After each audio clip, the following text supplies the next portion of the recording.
Right, well, Cricht, it's good to talk to you. Obviously, for those watching, Cricht and I worked together during his time at Kidderminster, but we're going to cover your career as a whole, but with a fairly decent chunk devoted to your kiddie days. Obviously, I think that's sort of fair to say. Fair enough, isn't it? Yeah, I was keen to get your kind of thoughts on the very beginning of your career, really, because by the time you moved to kiddie from Redditch, you were already sort of winning awards, winning trophies, that kind of thing. But what had got you to that point in your career in terms of managing that, playing part-time and trying to what was for you as a career? To be honest, and I always say this, and I stick to it. I never, when I was younger, I never really loved football enough. I loved playing football from a sport perspective, but I never loved football from, a majorly competitive perspective. I always enjoyed other things in life, and most people would probably think, well, what does he mean by that? And would probably think, well, was he into drinking, going out, girls?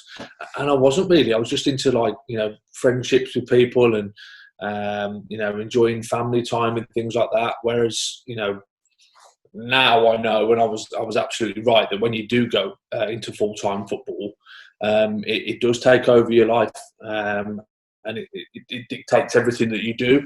So prior to joining Kidderminster, I really enjoyed everything else about the world. I travelled, I did numerous amounts of jobs, working on building sites, working for Norwich Union in car insurance, working for an electrical motor gear company selling electronics. And I've got to be honest, and especially now with hindsight, it was the best pathway in my opinion, because I learned how the world worked before I went into the world of having your arse wiped for you. So really, it gave me a solid grounding in relation to appreciating things, and knowing how privileged and how good it is to be a professional footballer. But again, I had opportunities prior to signing for Kidderminster, and I was actually surprised that Yatesy came back and offered me a second chance, because he tried to get me halfway through the season at Redditch.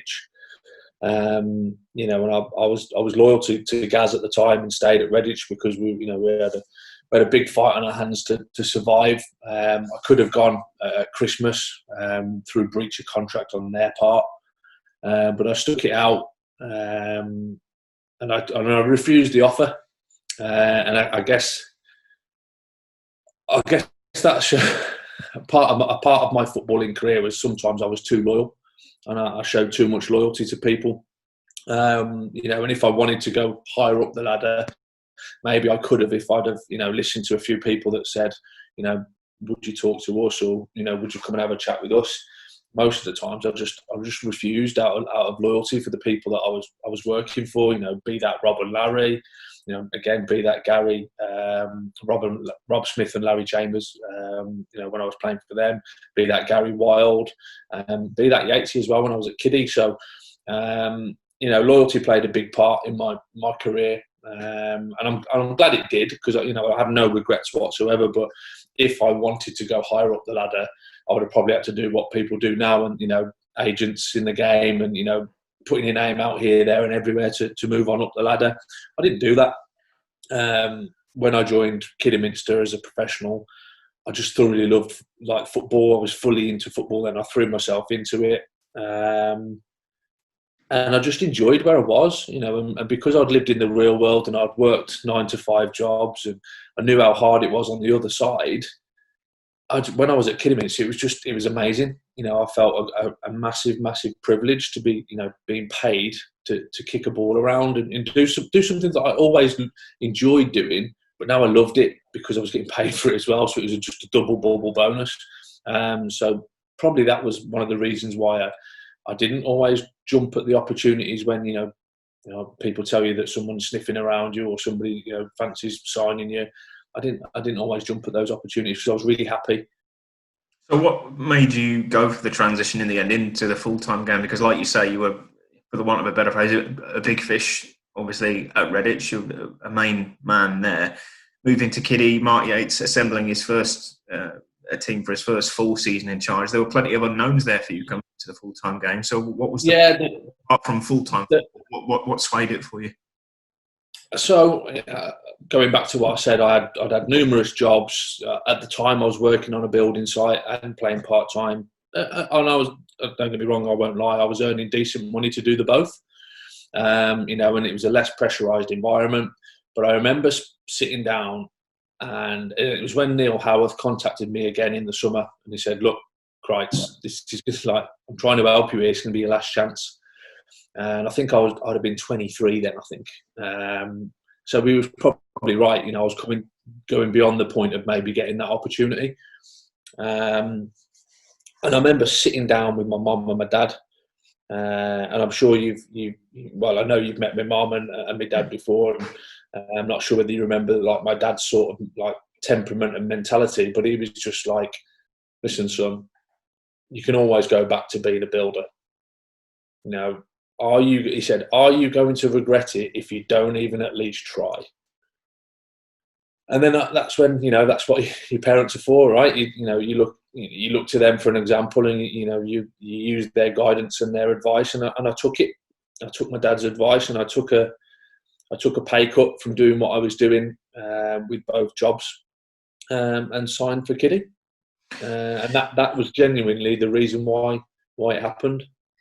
And how did Mark Yates sell Kidderminster to you? Because obviously locally, you were playing locally, you know about Kidderminster, you know about the stadium, all the things that do attract players that go to Kidderminster, to go there. But what was it for you that perhaps Mark Yates said at the time that sort of swung that move as opposed to any others that might have been on the table? Well, the honest answer is it wasn't Yatesy. I spent all the time talking to Neil, because I'd known Neil from my Willenhall Town days when I was playing against Telford United, where Neil was spending a lot of time. And Neil and I had spoke since that period, because Telford tried to sign me and Neil tried to make that move happen. So we'd stayed in touch, and so all of our correspondence was through Neil, really.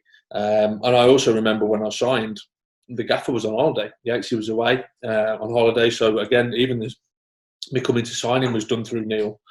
But it was obviously Yatesy's voice through Neil and what they were trying to build and what they were trying to achieve.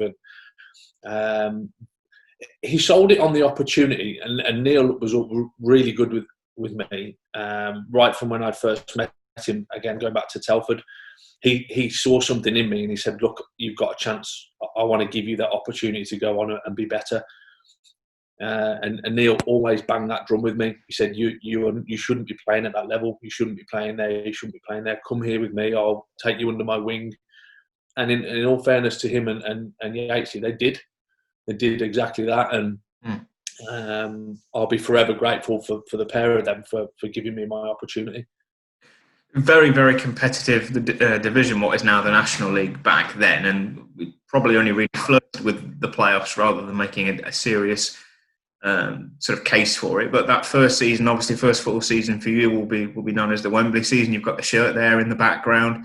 Yeah. Before we get to Wembley, obviously, how far into the trophy run? Obviously, all Harriers fans will be very familiar with most of the stages of it, but was there a point in there that you realised could actually be on something special here in terms of this run?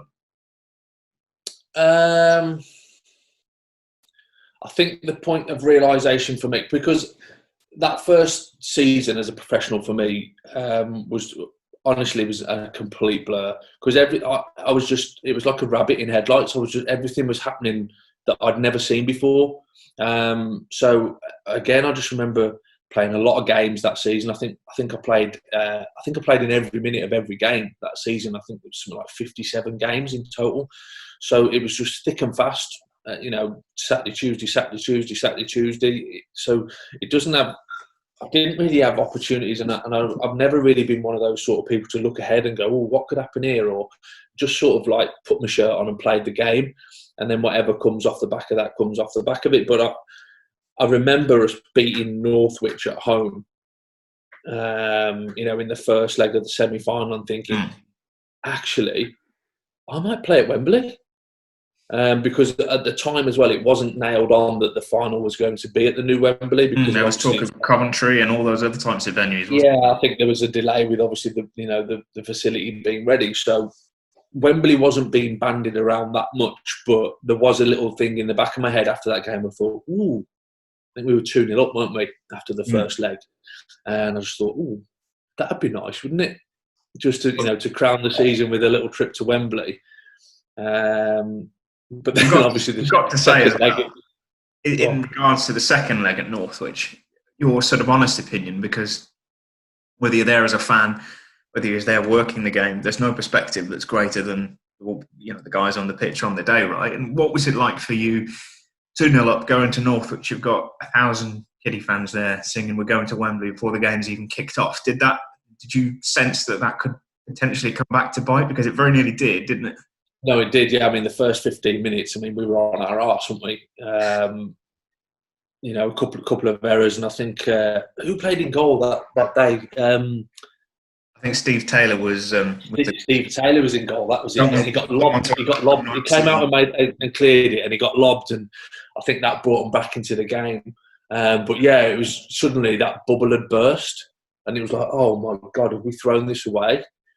Because I guess even as footballers, when you're told to never take things for granted, with 2-0 lead going into the second leg, you only just need to keep it tight. Subconsciously, you must have thought you'd probably got the job done, right? Yeah, I think, in all honesty, I think we had. And you've only got to look at the final as well. Come half time, I think that was a little bit of mentality as well. Obviously, we're going to probably talk about that after, but. Yeah, I think that maybe there was a little bit of, we were slow coming out the blocks without a doubt, and they came right out the blocks at us and thoroughly deserved to sort of level things up. But then we grew into the game then, and we became more of the team that was visible within the first leg. We were much more solid then moving forward, and we started to play our football and our game, and then. And that was my first goal for the club. Yeah, I was going to say, I seem to remember a decent header from a towering centre half made it. My first goal for the club then. I wouldn't say that put us back on track, because I think we'd already started to grow into the game a little bit then, and we were starting to dominate it. But obviously, yes, we did need to score. And then obviously, I remember Penna's goal at the end that just sealed it for us, and. That was decent as well. Clever from Isaac Christie, if I remember that one. Didn't he step over a ball?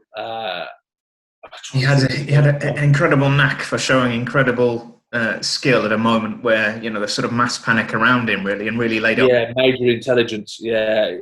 Isaac was a fantastic player, and then obviously Penna went on and scored, which was brilliant. And then it was obviously jubilation then, and then it really hit in that way. I mean, again, I still don't think Wembley had been confirmed at that point. But we knew we were going to be in the final regardless, which, for us as a club meant success. And a useless point of trivia, I suppose, actually lost on the day at Northwich. But like you say, everyone on the pitch come full time. Nobody was really bothered. I seem to remember, was there a late penalty or something quite bizarre happened at the end there? Oh yeah, there was, wasn't there? Yeah, there was a penalty for handball in the box, but it was their lad that handballed it. So that there was major controversy there, and the lad who scored it, didn't he then come and sign for us the season after? Was it Michael Carr? Was that his name? Yeah, Michael I think Carr? that was the season or two afterwards. I think. Yeah. Yeah. So I remember that. You're absolutely right. Yeah, there you go. There was a handball in the box that was given against us, but then when you watch the video back, it's their lad who handballs it. But anyway, it didn't matter. We were going to the final, so that's all that mattered. So we'll talk about Wembley then, and we'll get to half-time and everything that came after it shortly. But because of what happened in the semi-final, and you're right to say there are those similarities. When Jimmy Constable, obviously, you'll probably talk about him in your Oxford days as well, an accomplished finisher. When he bags not one but two on the biggest football stage probably of the career of any of the players playing on the pitch at the time, biggest non-league crowd for the FA Trophy in history, 50-odd thousand. Did you think that you got that one in the bag too, and did that kind of play a part? 100%. I remember sliding on my knees next to James Constable when he scored, in front of the Stevenage fans, thinking, this is our day, we've got it in the bag. And again, this is looking back now with hindsight and what you do with the rest of your career afterwards. naively on my part. Well, I can't even say it was naive because I didn't even know that this would be a thing. But the amount of energy that I expelled pre-game and everything in nerves and all that sort of stuff was phenomenal. And I remember I felt absolutely shattered after 55 minutes on that football pitch, shattered. And I played every minute of every season. I was fit. I could last 90 minutes, no problem whatsoever. But with all the exhaustion of, the pressure and the stress and the nerves, it just took everything else out of me, and I felt absolutely sapped. Whereas a more experienced pro, and I remember when I went to Wembley with Oxford a few years later, I didn't have that because I knew that I had to train myself not to have that, so that you could last the full 90 minutes and perform. So again, that was a major learning curve for me. And it's the cliche thing, I guess, for people to say, "Oh, what was said in the dressing room at half time, that was a real mess. Things came undone, etc., etc." But like you say, there are things that perhaps people don't take into account, like players' fitness, the size of the pitch there, and perhaps the first half's adrenaline and pure joy at thinking maybe the game was won. The lads perhaps a little bit spent. How do you see that looking back on how things did unfold? Because it was a bit of a horror. Yeah, I think you're absolutely right. I think there was too much of a. I don't blame the gaffer or Neil whatsoever. Everything they did was spot on. They were telling us all the right things. But I think we had a fairly young side in there. Like Penner, Gavin Oren, myself. I think we were all getting a little bit giddy.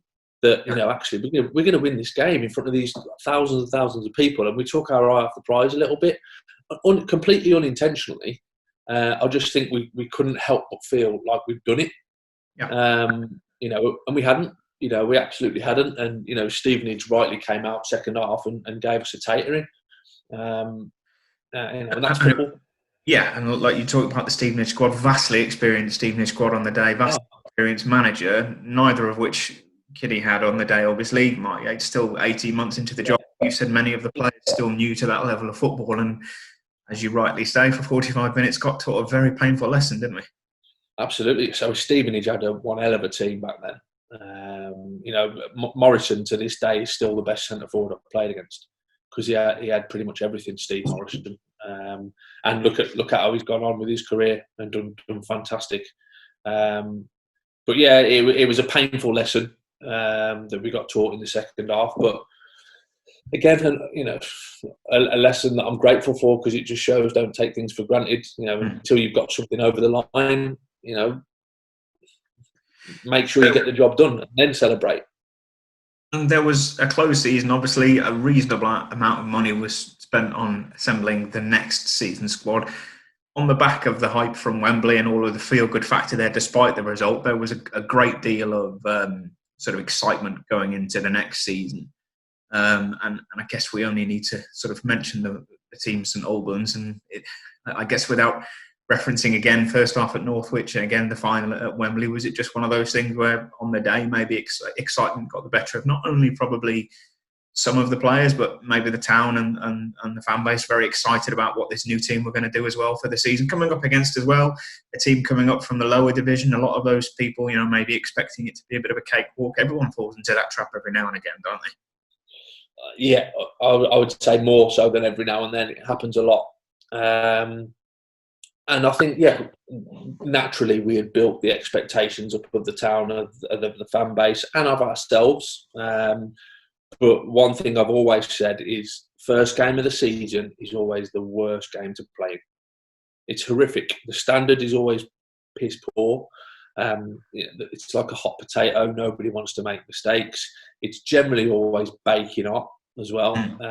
It's just a recipe for a bad game. It always is. And even to this day, every time, I'll go and watch Wrexham every now and then. And I remember going to watch Wrexham last season in the opening game. And it was awful. Just a dreadful game of football because they just always are. It's nerves, it's expectation, it's nobody wants to make a mistake on the first game. It's often a lot of people's debuts. It's just the first game of the season, you've got to write them off, in my opinion. If you can win your first game of the season, then happy days. If you don't win it, I wouldn't worry too much about it. It just seems to happen. I think, as is the way with football, we're talking about a lot of the times where one's got away and things that perhaps didn't go as we would have liked, but there were a lot of good days for you at Kiddie as well, particularly that second and third season. The third one obviously going very close to the playoffs, with a really, really good team there. Talk to me about some of those days. I think about the one against Burton Albion when they're going close for the title on Setanta, as it was. That's it, yeah. Plenty of those afternoons as well, weren't there? Yeah, I mean, that was a great day. And I mean, Setanta and Burton and everybody that came to that stadium on that day was coming because they wanted to see Burton Albion crowned champions, apart from us as players, and obviously our fan base. So, everything about it was the whole build up on Setanta, everyone, all the interviews, everyone was like, oh, Burton are going to get crowned, Burton and this, Burton that. And we're like, hang on a minute, can't beat us first. Yeah. Or they might have needed to draw against us. So we're all thinking, hang on, it's a bit disrespectful to us. Everything's about Burton Albion this, Burton Albion that. And to be fair to the gaffer, that's all he said to us. He said, have you seen all this in the press? And have you heard all this? And have you heard it's all Burton this, Burton that? What about you guys? Has everybody lost respect for the fact that they've got to come here and get something?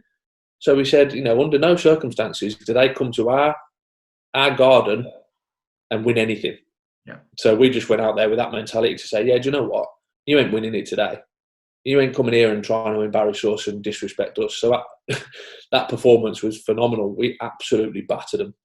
And generally, Agbra was a difficult place to come, wasn't it, for opposition teams? Because although, Kidderminster, people will say of Kidderminster a good club with a reasonable but small fan base, but the fan base you have is always very loyal and almost always very noisy as well. But back in those days, it was huge around Agbra, wasn't it, when the team was going well? Yeah, Agbra, we turned it into a fortress, and our home record was decent. And like you say, yeah, the fans, albeit sometimes short on numbers, were fiercely loyal and loud, and as loud as they can be. And when they're under that shed, it sounds even louder. So, it was a tough place to come. And I remember coming to Kidderminster after leaving, and it was still a tough place to come. It was one of those grounds where you thought, we're in for a game today. It always was, and it always will be. But one of the proudest moments for me and my family, I guess, was when I got to lead us out at Coventry at the Rico in the FA Cup. That was a great day, and although we lost, I thought we did ourselves proud. I played fairly well myself as well, so I was that was a memory that stands out for me. And speaking of that cup tie, is that one where, in terms of being a little bit more adventurous, because we've talked many examples where we were very adventurous and it got us a bit of a spanking, but that day it was almost the reverse, really, because Coventry didn't coast to the win. I remember Chris Coleman, the man, saying until they got that second goal, they were never truly happy, really. But perhaps, if we'd ventured a little bit further, a little bit more often, could we have got something? Yeah, I mean, they scored late on, didn't they? And we certainly weren't reserved against them. And I think, to be fair to the gaffer, he just said, "Listen, just go out there and just give it your normal shot. We haven't got to come here and and sit back and try and soak up as much as we can and get a replay and this that, and the other." He just said, just go out there and try and beat them. And that's what we did. And I know they didn't field their full starting 11, but we definitely gave them a run for the money. And if we had a nick to draw or whatever, I don't think there could have been too many complaints. We gave as good as we got. I think the difference was, just being ruthless in front of goal. Really, I think it was Clinton Morrison scored the second for them. I think someone who scored hundreds of goals in his career. I think Leon Best played, but I don't think he scored. Maybe Robbie Simpson play or score, possibly. Yeah, potentially. I mean, so they had some good players on the pitch. But the gaffer was delighted with us afterwards. He said, "Look, can't fault that display. Gave it everything we had, but we just couldn't put the ball in the net, which is obviously that's how you win games, and we didn't do it." So the summer of 2009, the squad is needing to be trimmed for various reasons at Agbra. And was it the first time really you were facing realistically moving away? Talk to us about that kind of summer, really. A huge move for you to Oxford, which we'll talk about shortly. But talk to me about the the logistics and the feelings about moving on from Yeah, Kidderminster? so I remember. Obviously, the season ended. We just missed out on the playoffs, last game of the season, and I think that meant maybe some financial implications for the football club. But again, I didn't really look into that side of things. It was nothing to do with me. So I finished the season as normal, thinking I've got a contract for next year. I'll be back in July or whenever the gaffer wants us in, and that's that. So I left to have my summer break, as most of the other lads did, thinking nothing of it. And then I remember the gaffer calling me probably about, might have been a week into the break, which I thought, okay, this is strange. What does the gaffer want? And he, in all fairness to Yatesy, and again, I always commend him for this. He was just had an open and honest and frank discussion with me about what was happening with the club, which direction it was going in. Obviously, it was nobody's fault, but he said, look, I feel like I'll be doing you a disservice if I try and keep you here, and you might be playing with kids next year. We're probably not going to be as competitive as we were this year. How do you feel about that? And to be fair, so we put it on my toes. And obviously, I'd had a couple of seasons now where I'm thinking, I like this competitiveness. I want to win things. And I said that it doesn't sound great, to be honest. I want us to be competing, and I was captain of the club at the time. And I was like, I want to lift a trophy. Yeah. And he said, well, the chances of that are pretty slim. He said, I can only be honest with you. He said, I've had Chris Wilder on the phone to me. Chris would like you to have a chat with him about going to Oxford potentially. And I was like, right, okay. And Yatesy said, look, I think you should have a chat with him.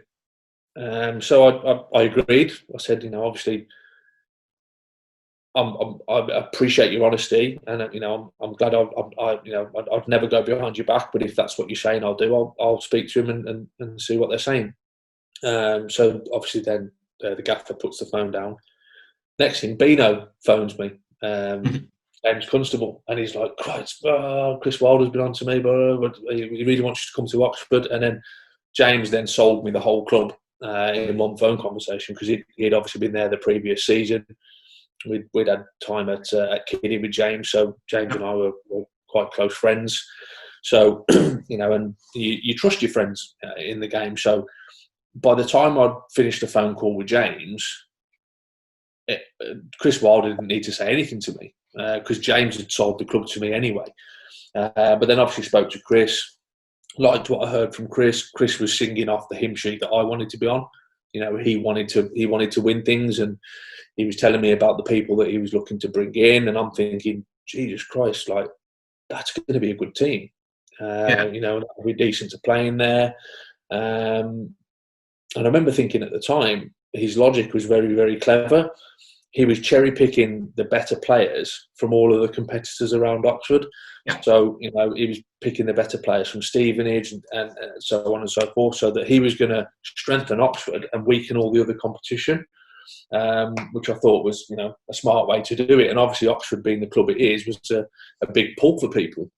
I was going to mention that as well, just before you continue, because obviously Kidderminster, a huge club in non-league circles, probably one of the most famous non-league histories in that level of the sport, really. You can't really compete with that many other clubs. But Oxford as a club in general, different kettle of fish, I suppose, and you can see where they're playing now in terms of what they were always capable of. Did you go there knowing that was the kind of thing they were looking to build and get back to? Yeah, because that's what James told me. And obviously, the season before, we'd played Oxford a couple of times. And I knew I'd done well against Oxford when we met them, because I remember Dean Sturridge coming up to me saying, just spoke to Jim Smith, and Jim Smith really likes you. And so I already knew that Oxford fancied me. But then when you play them at their place, and it's like, Jesus Christ, like this is some football club. And yeah, it was definitely in my head that, wow, I'm signing for a big club here. So the opportunity was massive. And then Chris Wilder spoke to me. offered me something I was happy with, and I signed a 3-year contract. And then it was basically he had to negotiate between the club with the HC a fee. I'm not sure what that fee was, but they got it over the line, and I shook the gaffer's hand and just thanked him for being honest. And that was that chapter closed, and the next one opened. I have to just to insert a short story here. There's something in the back of my mind. I think playing for Kiddie at Oxford, there was a coming together between you and Bino that I think might have awarded Oxford. Yeah, there was. Yeah, kick, something very contentious. Tell me about it, because although you're great friends, I seem to remember for the better part of that day you wanted to knock his block off. Yeah, I really, really fancied meeting him in the tunnel afterwards, because as much as I love Bino, he's a great, great lad.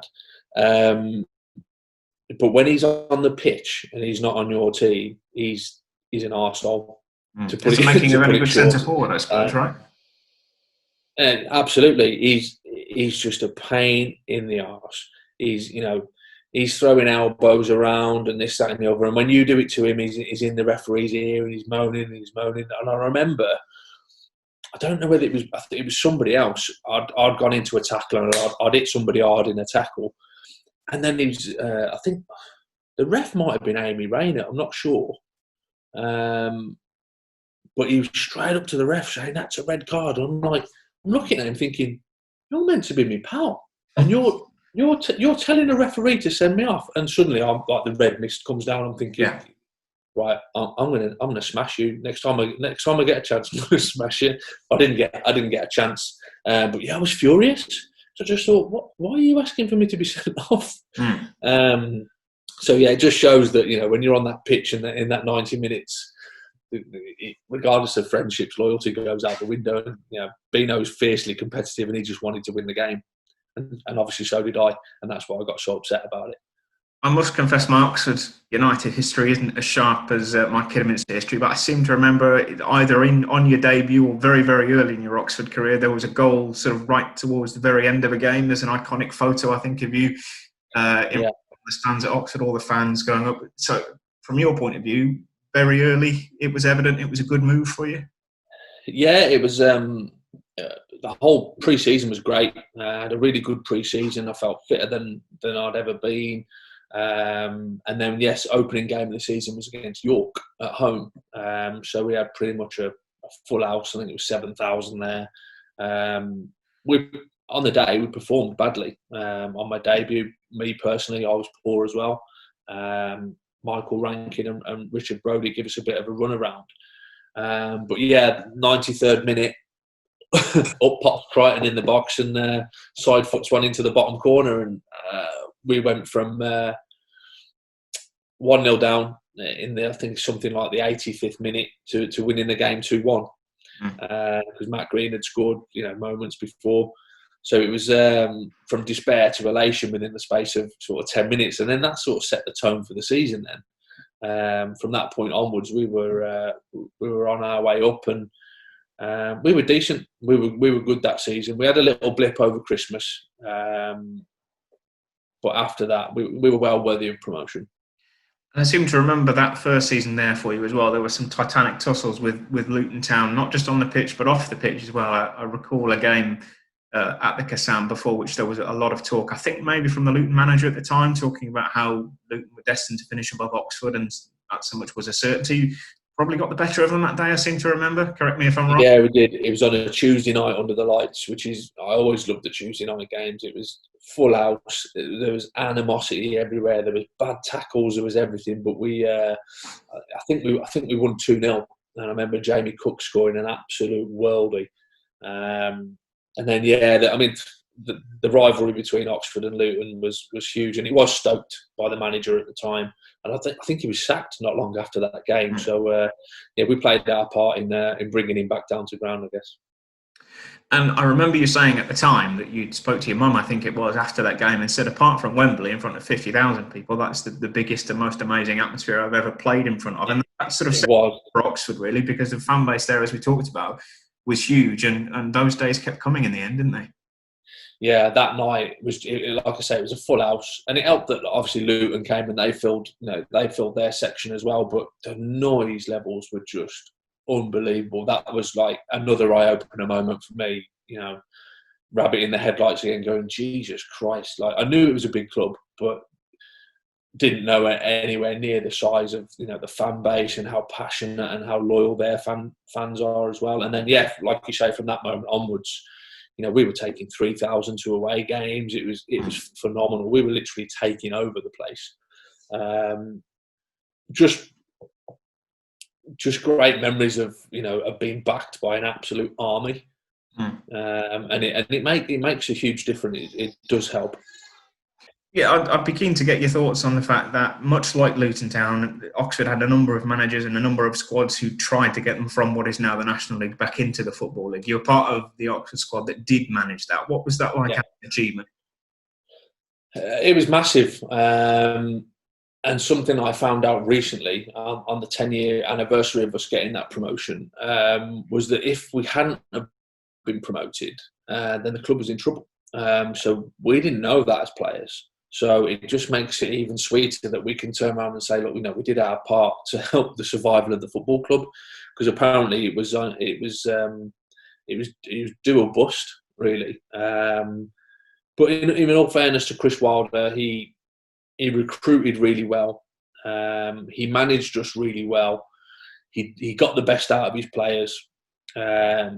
You know, he's not without his faults, and I think he's probably learnt those, and, you know, hence why he's gone on and done incredibly well with his career.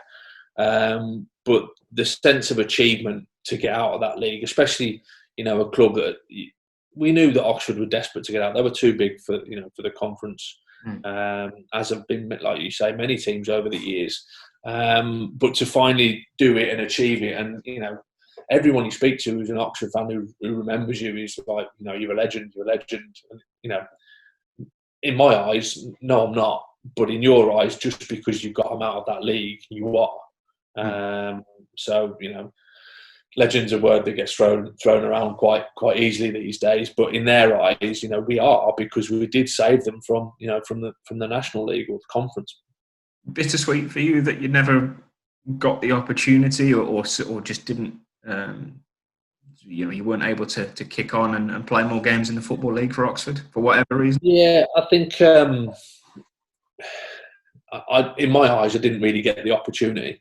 So going back to Chris and I, we didn't always see eye to eye about certain things.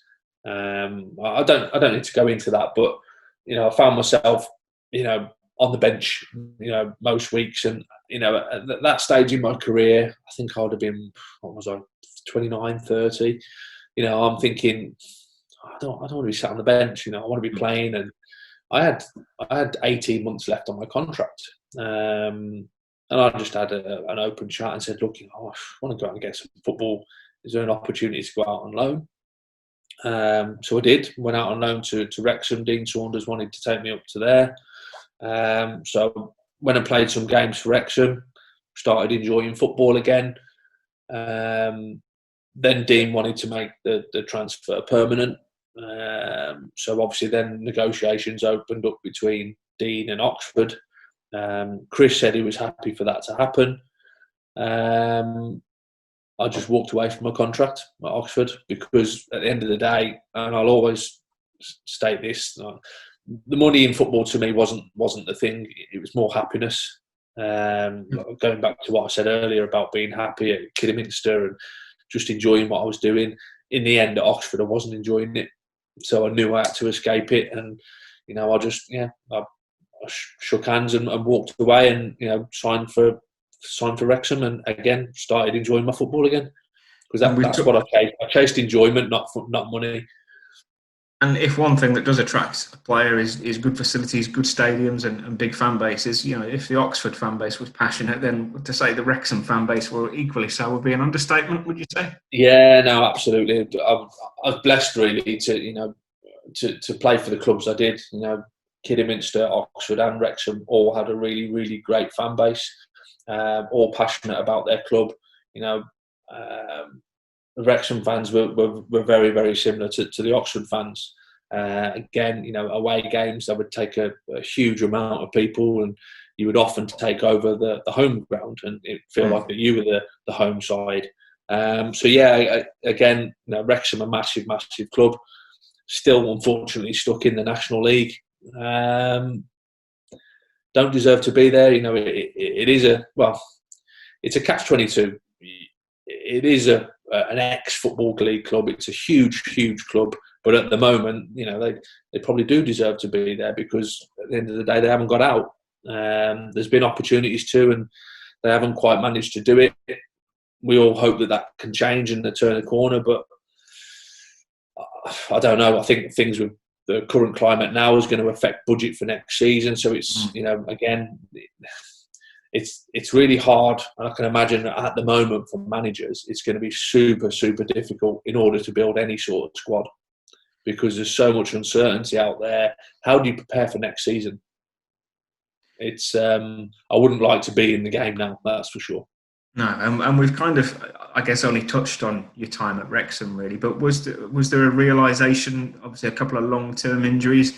Talk to me about the point where you knew you were going to either have to transition from playing to coaching and management, or at the very least your playing days are coming to an end. Because I know from speaking to a lot of pros that's a huge realisation to face, especially when, in relative terms, you'd only really had a short time as a full-time pro. Yeah. So fortunately, I had just started making plans to set up the business that I still have today.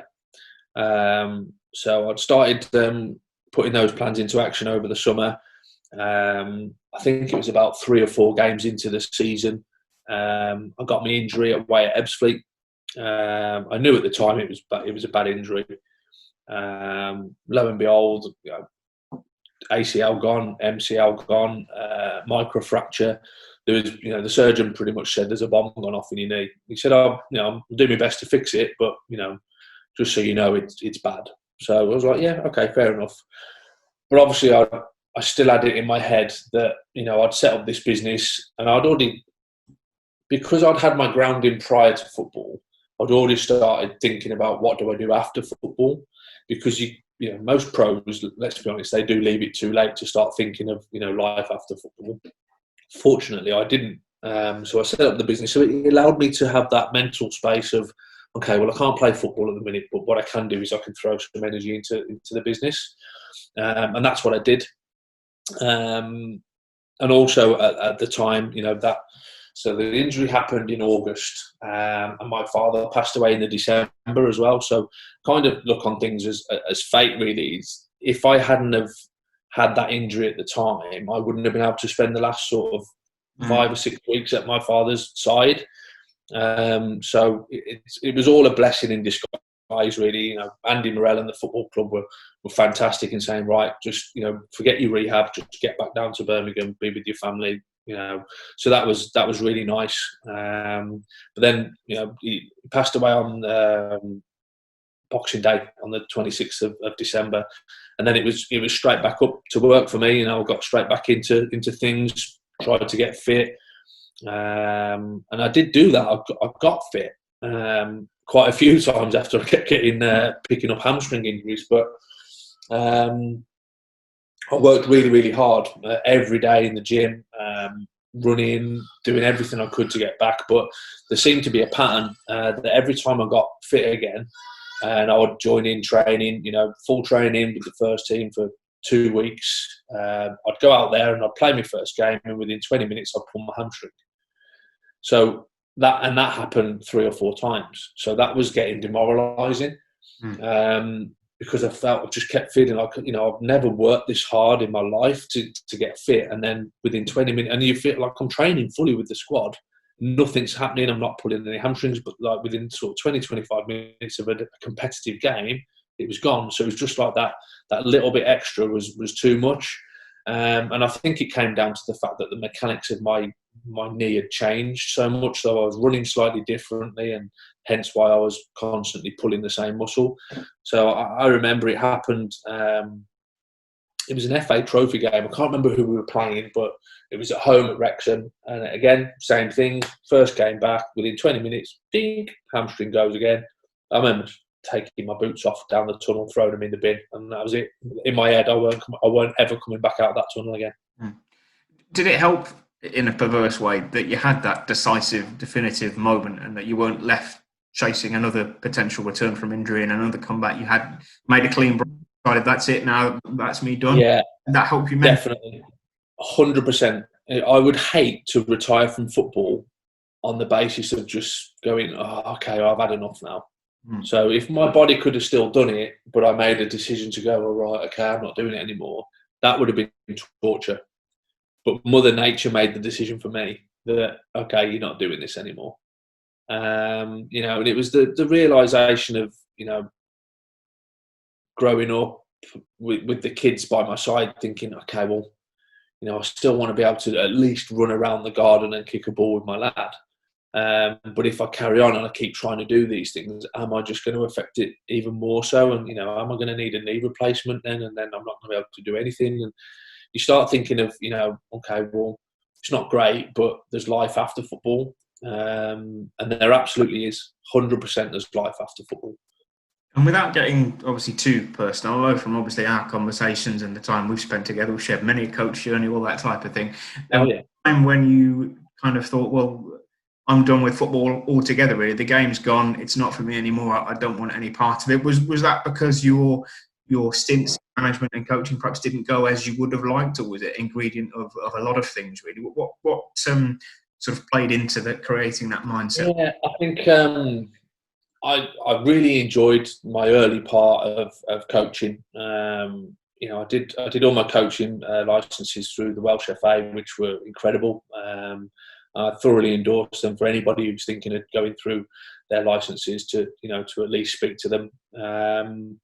But when working with Gaz initially as assistant at Kidderminster, it was great to learn from someone like Gaz, who'd been in non-league football for an awful long time. Knew players like the back of his hand. But not only that, was working with Tim Flowers as well. Tim was fantastic on the training pitch. He was someone I learnt a lot off. Considering he was, a fantastic goalkeeper in his own right, he's an incredible coach. And someone who also knows a lot of players off the back of his very massive. Oh, yeah, I mean, Tim's knowledge is phenomenal. And it isn't until you sit down and have a good chat with Tim, and I got to know him really, really well. We still speak all the time, like once a week probably. That even when he was playing in his career, he would pick up the non-league paper on a weekend and study it and look at whose players' names keep popping up, because he knew in his head that at some point I'm going to go down and work there. So someone like Tim was just planning, and everything he did was meticulous. So to work with Tim and Gary was fantastic. Then obviously we had, even in the midst of like trouble, really, because when I came into Kidderminster, the financial pot had burst. There was money flooding out the club left, right, and centre. We had the budget cut in half twice, I think, but it didn't really matter to us because we were still loving it and we were still doing the best that we possibly could. And then, obviously, things went super sour, and I left the club, and I had a couple of disagreements with people, not Gaz or Tim, but I loved the club, and I didn't like to see things going on that were going on. And one of the things that's always got me in trouble throughout my life is opening my mouth. Sometimes I find it hard to keep it closed, and people don't always like what you have to say, and that's not just football, that's the world. So was there a culture shift in football for you over the last few years that played a part in that? Perhaps the mentality of some players, maybe some things you were hearing and seeing? Just Kidderminster. 100%. When you're sitting there thinking, there's no way you'd have lasted 5 minutes in a dressing room that I was in. There's a problem, and players' mentalities now. Agents in the game, just people thinking that they're these players who are earning thousands a week, and they're walking around with their headphones on, giving it all this big and that, and you're just thinking, Jesus Christ, you're going to play against Droylsden, like, no disrespect to Droylsden, it's just that whole, everyone thinks they're a Premiership footballer these days, and it affects everything. When you just, especially when you think, you could be so much better. Marvin Johnson, for example, how many years did he live off the back of his potential? And I Mm-hmm. remember sitting down with him and I had a real frank discussion first day of pre-season. I said, Marv, I said, I've got to be honest with you. I said, your potential is running out. Mm-hmm. I said, you can only be or have potential for so long. At some point, that stops. Like people go, well, he did have potential and Yeah. he never realised it. And I just said, like, where do you want to be? Like, do you want to be that player who, just keeps throwing his arm around and sulking or doing this, that, and the other? I said, his ability was unquestionable, but his attitude was very questionable. But from, I'm not saying it was from that moment, but from that season, his attitude became first class. Yeah. And then look where he went. And But he was those games before he left, not only was he scoring goals, some great goals, not only was he winning games, but he was tracking back, he was tackling, he was best defender we had. So he was doing everything. His whole game improved so significantly. And he just went straight up the ladder. And look at him now. He's earning proper money, and now he can put his nice headphones on and strut around a little bit, and that's fine. But you got to earn the right to do that. But too many players do that now, and they don't. There's no merit to it. They shouldn't be thinking they're something they're not. Go and work hard and get to that position. And then you can if you want to put your nice headphones on and strut around and drive your nice cars, and that's fine. Go knock football ever does. If football ever does come back to anything close to how we remember it before all of this sort of began, is there any type of role, any type of scenario that might tempt you back into full-time football work, or is that? Honestly, no, no, there isn't, mate. I worked with some other managers afterwards, and I think there'll always be this culture of not wanting to listen to what other people have to say. Mm-hmm.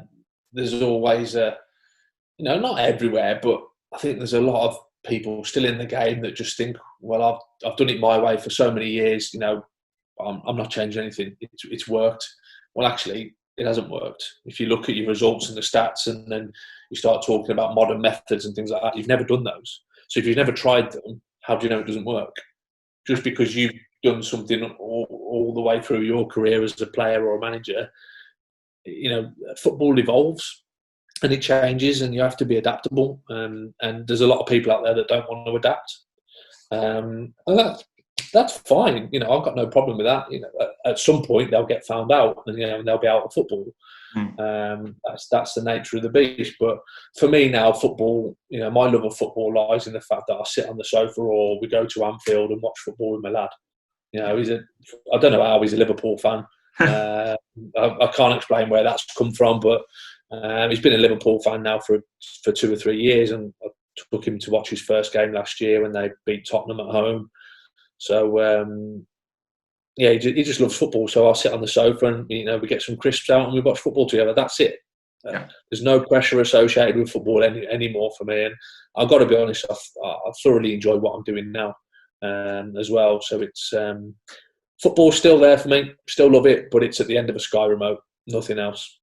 Sure. And does that sort of philosophical outlook and attitude allow you to apply a more pleasurable nostalgia to your career? Because I guess if you're still looking to be involved in football and things perhaps weren't going your way in terms of opportunities, you could be bitter about the career you've had. But I guess now that door's closed, you can look back and think, well, I actually had some good times.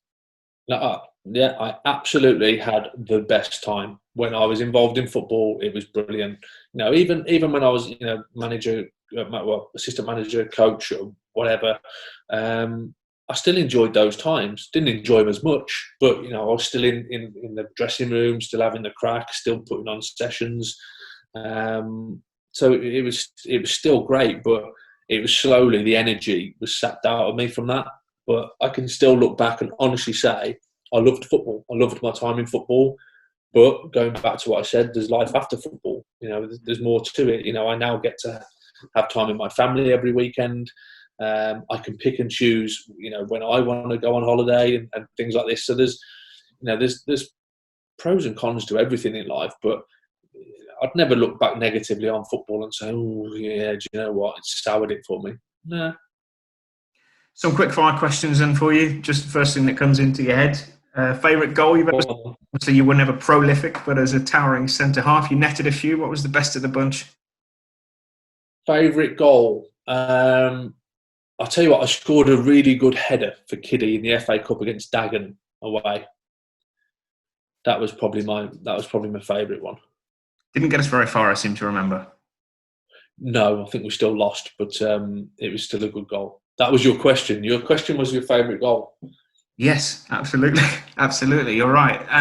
Favourite occasion, if we take away Wembley and your second visit to Wembley, obviously. So those would be the favourite occasion. What stands out? I would say the playoffs against Rushden at home for Oxford. Again, full house, loads of noise, but we played really well. It was always just made it much better when you actually deserve to win, and we were fantastic. We played really well. Your three best teammates, picking one from each of your three senior clubs. Oh, best teammates. Right, so I'll have Penna from Kiddie. So then that leaves me with Bino from Oxford. And then Wrexham, I would say with Jamie Tolley. Nice. Favourite football media and comms guy with hair? Well, we did have a chat about your hair. It's very it's roaring back, isn't it?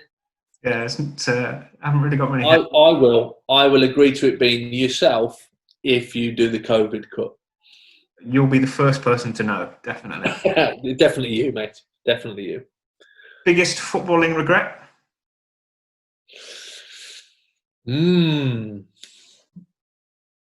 Biggest footballing regret. Right. Not signing for John Still when he was at Dagenham. I would imagine probably on a long list of players who have that wish. So that was at the end of my first season for Kidderminster. Dagenham wanted to sign me, but I said no on the basis that I didn't want to move down to Dagenham. But in hindsight, if I had done, who knows where I could have gone from that point. And if I could transport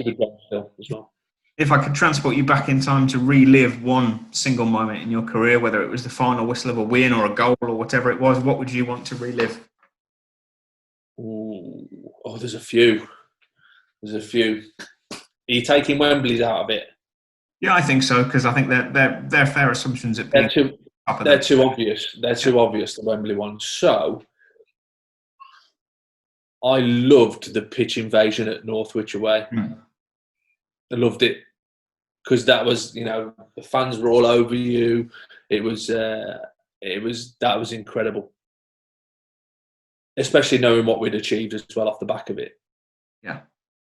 Best manager? I'm guessing from the conversations we've had that the answer might be fairly clear. But best manager you've worked? No, do you know it's a tough one because I honestly loved playing under Yatesy. I guess it's got to be Chris Wilder. For obvious reasons, I suppose. And I guess I'm trying to think from your point of view as a defender, taking away relationships that you've had with people like James Constable who are good pals, was the deadliest centre forward you've come up against? Again, Steve Morrison. Stevenage, so difficult to play against. Had almost everything. I think I probably only got the better of him a couple of times when playing against him. I think the other times he run riot. Very good player, mate. And up at the other end of the pitch, Kiddie and Oxford had some good goalkeepers, the likes of Scotty Bevan and Ryan Clark, etc. Who's the best? Yeah. Oh, see, this is tough again. They're all going to see this, by the way. Yeah, no. Ryan Clark's made the best save I ever seen in my life. He did that at Cambridge away when he was nailed on to be lobbed by an unbelievable, I think it was Paul Carden. Great shot, and I don't know, and somehow he's arched his back. It looked like he dislocated his back and just flicked it over the. He'll remember it when he sees it. He'll know exactly which one I'm on about. But it was one of them moments where you just go, "Oh my God, how has he saved that?" But credit where it's due, Adam Bartlett. Teammates Forgot him. never have saved. Forgot him, didn't you? He did He ridiculous. was unbelievable. He would get hit in the face, everything. That ball would just hit him. Wherever it hit him, it was going to hit him. I loved playing in the same team as Bart's. Mate, thanks very much for your time. It's been great to relive some memories and to get some stories. It'd be great to see you hopefully back on the sofa with the Crisps, watching games more regularly once things are back up and running. But really appreciate your time. Pleasure, mate. Always nice to talk to you.